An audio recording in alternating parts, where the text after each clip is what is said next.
What's this?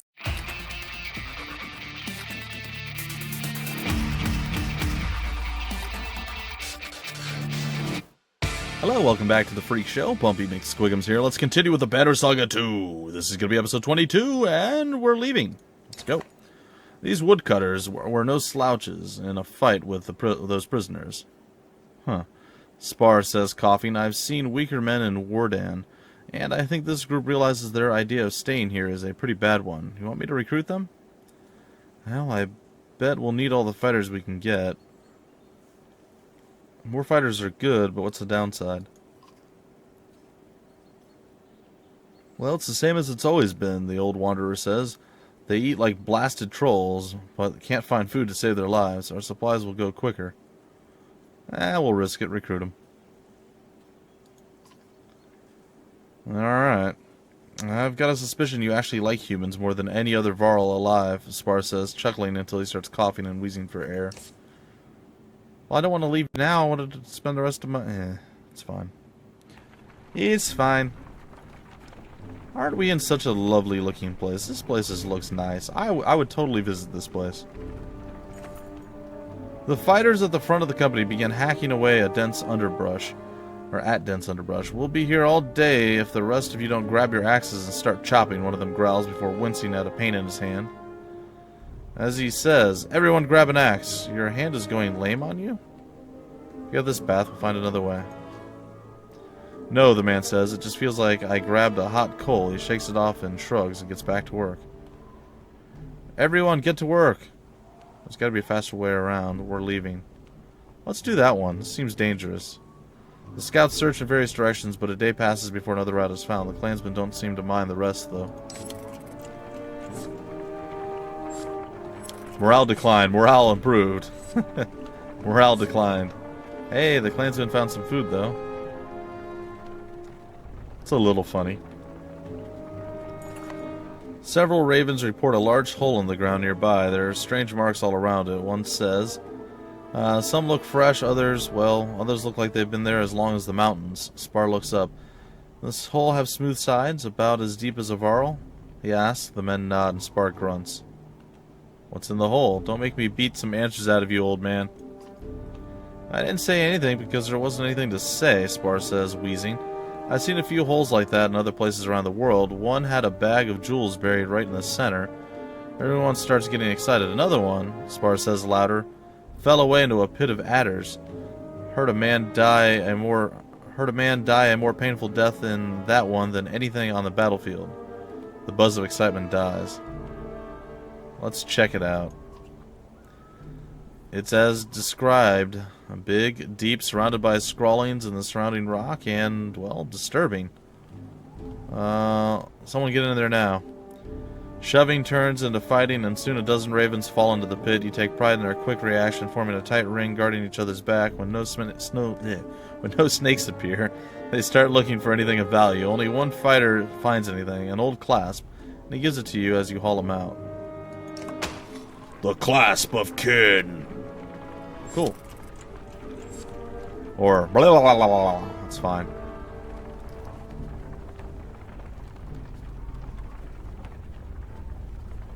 We journey to the west. We shall make it to Manahar. Hey, there's some sort of weird rock formation here that we're about to run into. I wonder if it's another godstone or what it is. I always respected Big Lighter the Builder, but if he made those caves we went through, I'd have killed him myself. Well, isn't that lovely? I was going to say, this is the world's largest stone toothpick depository, but no, it's probably not that. Alright, can we click on them yet? Can we? Yeah, we can. You knaves, watch your step around these cairns. Probably cairns, I don't know. I'm going to say cairns because it sounds cooler. Spar says, hacking, many a foolish pilgrim have given their life at the base of this frozen cliff, and don't try working on one of the stones free, either. You'll bring the whole damn thing down around us. He glares at Ollie, who pulls his hands away from a stone quickly. The pieces of Baglar's godstone, put together without mortar or daub, represents the mastery of the god's own skill. In life, he traveled the land, laying the world's cavernous foundations and raising mountains. He was ever regarded by the other gods with a wary respect, for one who knows how to put things together will always know how to take them apart. The sound of snickering draws your attention, and you see some kids grabbing stones from the other cairns to build a new one of their own. Shout for them to knock it off, knock theirs over and run them off. Grab a stone and toss it to them to add? Sure. The stone you pick is bigger than anything they're using, but they're amazed that you contributed. The kids find a way to support its weight on top of all of theirs, laughing and chasing each other away when it's all finished. An uneasy feeling washes over you, and you scan the Raven's clansman Bellower's cart for any threat. Blood axe, Spar says in a tone stripped of all humor. My eyes are too old to trust what I'm seeing down there. You follow his gaze and growl. On the distant fields below is a massive dredge too numerous to count. Waves of them are pouring over the hills, though they don't move like an attacking force. There's a banner among them, Folka says near you, but I can't make out the crest. You wave off her comment and roar a command. Move! Run like the wind, Binky! And crew. Well, I don't know if you guys are running, but yeah, you are moving. And that's a thing, I guess. Well, we didn't get any special treasures from the Godstone this time around, so shameth upon it. Whoa, that is a steep, yeah. Good luck doing that. Dredge are pouring over these hills like ants. Oh, look at them all. Clansmen forged another 20. Not bad. 7 supplies. A large group of clansmen from Bindal have stopped, gasps and whispers among them. What's the problem now, you ask, breaking into their circle and finding a couple protectively holding a bundled baby. It's a curse. An omen, the old man says. The child's been replaced, changed. Never seen anything like it. You wouldn't know a thing about this, Varl, but they do. He points at the couple and others nod, a few women holding their children tighter. Maybe the darkness did it. Maybe they have dark secrets. It's sad. Hard thing to accept, but either the babe dies or we all suffer fiercely. Then kill it or I will. I'm not taking any chances. Show me the kid. The father hesitates before pulling the swaddling open. Your experience with human children is minimal, but this looks just like any other baby. Look at it. Look at the head, someone shouts. You lean down and see feathers over the ears, small tufts of pale down feathers, the kind you remember seeing on the neck and under the wings of Ironix. If it's an omen, it's a good one. No one harms a child. I like it. The mother starts weeping and thanking you. Little I don't know, you mumble. And the father smiles. That's what I'll call him. Really? Good luck with that. He says, maybe the gods aren't. You walk off before he can finish. Alright, so we have a feathered child now, because that's not weird in any way. The company comes upon a small village, the people still hard at work, with only an occasional glance skyward to the approaching darkness. Folka sees a man chopping wood as she learned to do a lifetime ago. These people don't know what's coming. They'll figure it out soon enough, you say, and turn to the rest of the caravan. We get what we need from this place and rest if necessary. The next few days will be the hardest and the last some of you will ever see. Folka gives you a look and you snort. Like a horse. As you instruct a man to check the cart wheels and yoke straps, you hear someone say, hello again. You turn quickly and see the man ditch, quiet as always, but wisely out of your immediate axe reach. What do you want? You ask. Well, just that I was scouting around this place, you know, Ditch says, and I went up on a hill to watch the dredge. The banner we saw? It's from Einartoft. Oh, that's not good. Einartoft, you grimace as the town's name floods your mind with images. A giant bridge, hundreds of Varl, Ivor in your way, your anger focused just behind him, or beyond him. Einartoft was sacked, the old war leader Krumer says. You'd better be sure as crap stinks about what you saw, human. Ditch nods quickly. Then I'm going after them, Krumer says. It's not a request. Join the old Varl, though it could be suicide. Let the old Varl kill himself if he wants to, but he'll die alone. Join him. Stick with him, you growl to the few fighters you allow to follow or to join. If If he's still as lucky as he claims, we'll grab the others and be back in one piece. Alright. So good old Crooms is coming. Alright, well, we're going to go with Crooms. And we are going to attempt a lot of shenanigans. Many shenanigans, some would say. Alright, let's get Folka up to the front. Swap you to... We need somebody in the mid lines here. We already got Oli up there.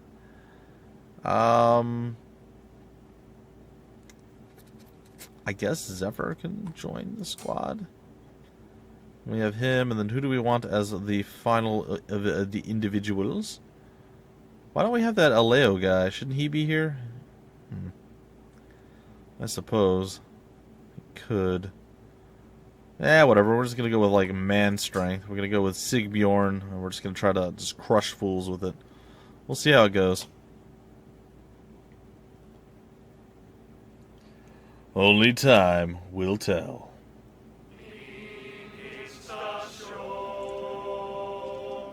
Alright. I'm sure this won't end well for us, but you never know. Alright. Shield Maiden, why don't you get over here and prepare yourself for whatever horrible thing you're going to end up forcing us to do to people. So you're first. Ali is second. Is that him? That's him. You're third. It's fine. I think you're okay where you're at. You're okay where you're at. And you're going to sit in the back. Alright, let us begin. Move over here.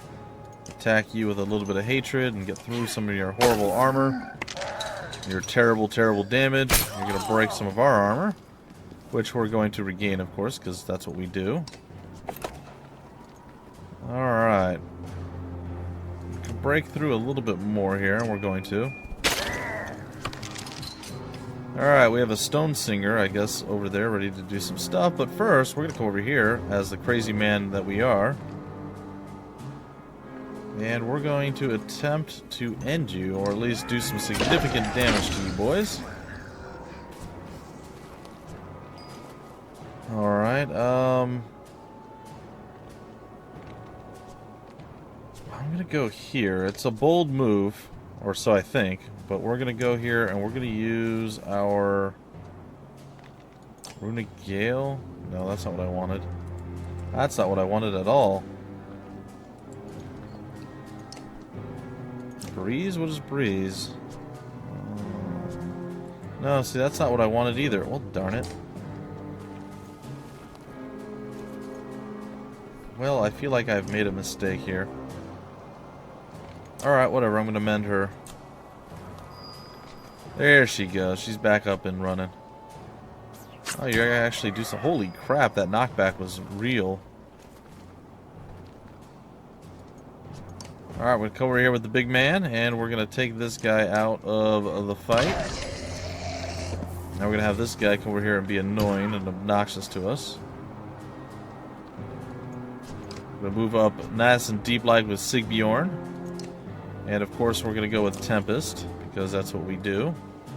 We tempestize things.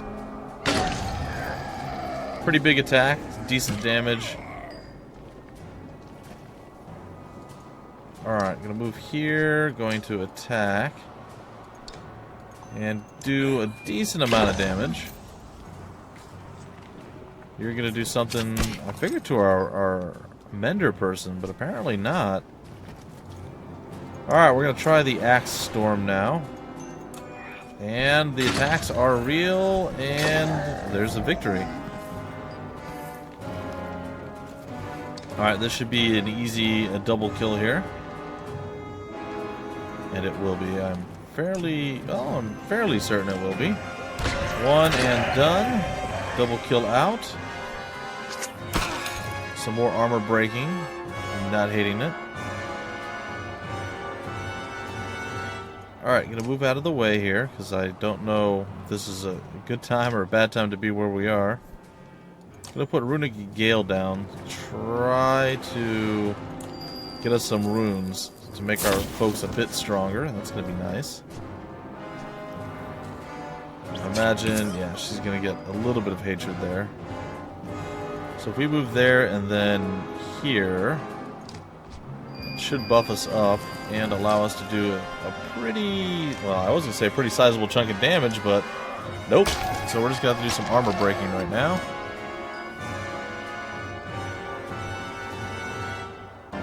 Alright, Sigbjorn. Come over here, and why don't you do some more damage to this guy? There you go. He's going to waddle back over, and he's going to hit somebody. Minorly inconvenient. I'm not impressed. Come over here with our gal Folka, and let's get through some of the armor here. Honestly, we don't need to get through the armor. Let's just attack. Like, it's minorly inconvenient at best. She's doing absolutely 100% fine. Nothing to worry about with her at all. Let's move Ole on up. Now, unless there's going to be, like, more things coming, I'm not super concerned right now. That was not good at all.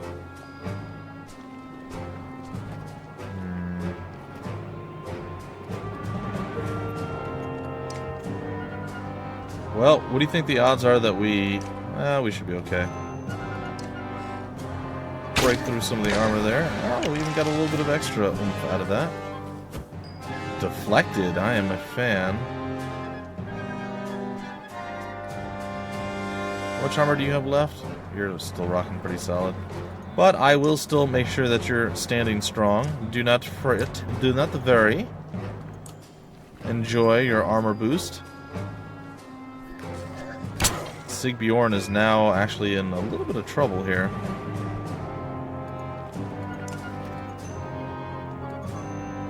That's just attack. That's going to be enough to make sure that we guarantee he goes down. And I believe Sigbjorn with his Tempest has enough to end these guys. Let's see. A swing and a kill and a crippling hit. Not enough to end, but a crippling hit nonetheless. Alright, he took a little tiny bit of damage there, and a little bit more. And now the Folka can, she can do things. We're going to move here. And attack a bit hardier against this guy. Making sure that it's minimal damage being done. Boomer just got slapped upside his noggin. Probably not ideal for him. It's okay, though. We're going to take you out of the fight. Alright. Take another little chunk of damage there. We're going to move here to make sure that we're only facing up against one guy instead of like multiples here. Alright, we're going to burn through the majority of your armor and a little bit of your strength as well. Not really worried about it. We'll move here with our Mender. And we're going to take you out. There it is. And welcome to Pillage Mode. Wow, that was actually very unpleasant. Please don't do that again. Say goodbye to your armor. Prepare to say goodbye to your head. As that is next up on the docket. And who gets the final kill? That's exactly who I was hoping would. Alright, move her into position and say goodnight. Bam. Oh, look at them there. They exist over there. The foes lying dead at your feet are dead. Hey, Ali got promoted. Woohoo! Got ourselves a decent chunk of renown too, 18. Nothing to scoff at, nothing too bad. The mangled appearance of a Varl stands in front of you long enough to shout, "You want to stare at me or get out of this fan mess?" He and the other Varl fighters lope past you with all the strength they have left, knocking away any dredge that get too close. Ooh, we got 26 more Varl. Once back in the village, the deep tones of the scarred Varl utter curses you've never heard before. Then he sees you. You, the fan leader of these pathetic humans? The shield banger asks. These humans are the ravens, you say. And I'm Bulwark. Who are you, and why do you look like you were spit out by a cold bear? The Varl stares at you and then cracks what might be a smile beneath his facial wounds. Fasolt, former commander of what was Einartoft, he says. You might recognize this one beside me. He glanced at the Varl. One with barely any horns or beard. Kvig, you ask? What in the depths? Kvig is the youngest Varl, the last one made. We're all that's left of those who fled Grofheim and stood against Bellower at Einartoft. Fasolt says, Kvig, run and get us some damn drinks and meat. Bulwark and I need to talk. Cool, I guess, or weird. I always figured the Ravens were a myth. Varl always being around so many humans doesn't make any sense. I need fighters, and there's a lot more humans to choose from these days. The scowl leaves Fasolt's face for the first time, a distant look in his eyes. I'm alive by luck alone. No skill with a weapon or desire to kill could have seen me through that. You have a stick with a bunch of points on it. Cool. Einartoft was a massacre. Fasolt grows quiet. So what happened back there? More death than I've seen in all my centuries combined. Bellower led an incredible force against us with such precision. He moved his hordes of fighters around like his own arms and legs. And if we fan cut one off, he just grew another. Why do you feel proud? Why didn't you move or flee, or why didn't more of you flee? Jorundur, he decided to make a stand. I was left for dead, woke up to actual ravens pecking at my face. Damn near got my eyes. Yeah, he does look a little bit worse for the wear. Salt grows quiet. How did you make it through those fields of Dredge? The stuff behind us? Fey and easy. Those aren't all Dredge warriors. They might all be armed, but they're mostly families. Most won't bother you if you leave them alone. Really? Since when have Dredge ever left us alone? Well, they'll still kill you if you stick your ass on the ground for too long, but I'm telling you what I've seen.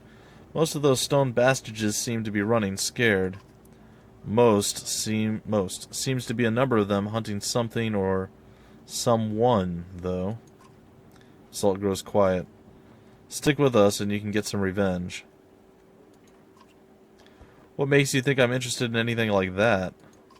He holds your stare for a moment before laughing an unexpected, cruel laugh. The truth is, I could kill 100 of those slags a day and not be fulfilled.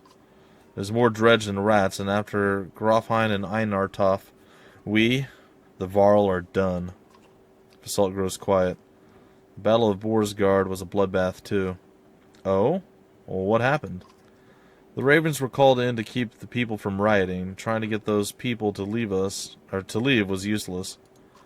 Then Bellower showed up with an army. The human took him down. A human? The immortal Bellower's dead? This question makes you tense, though you're unclear why. The daughter of a hunter named Rook shot the sunder with some Volca arrow. Figures, I met the man and his whelp before. Didn't think they'd amount to sunder slayers, though. The girl died, but Rook's leading his caravan to Arborang. Akan and the other Varl are with him. Humans die like flies, don't they? He spits on the ground. If you're heading west, Kvig and I will stick with you and cut south to Arborang at Old Ford. Alright, well there you have it, folks. I guess this is as good of a place as any to break off the episode. We accomplished some stuff. We're going to be able to go to market, buy and sell, and do all the wonderful fun stuff that we always do. But we'll leave that for the very next episode. I hope you guys enjoyed. If you did, feel free to like, comment, subscribe, and share it. And I will see you guys next time with more of the Banner Saga 2. Until then, my name is Bumpy McSquigums. Thank you for stopping by the Freak Show, and I will see you later.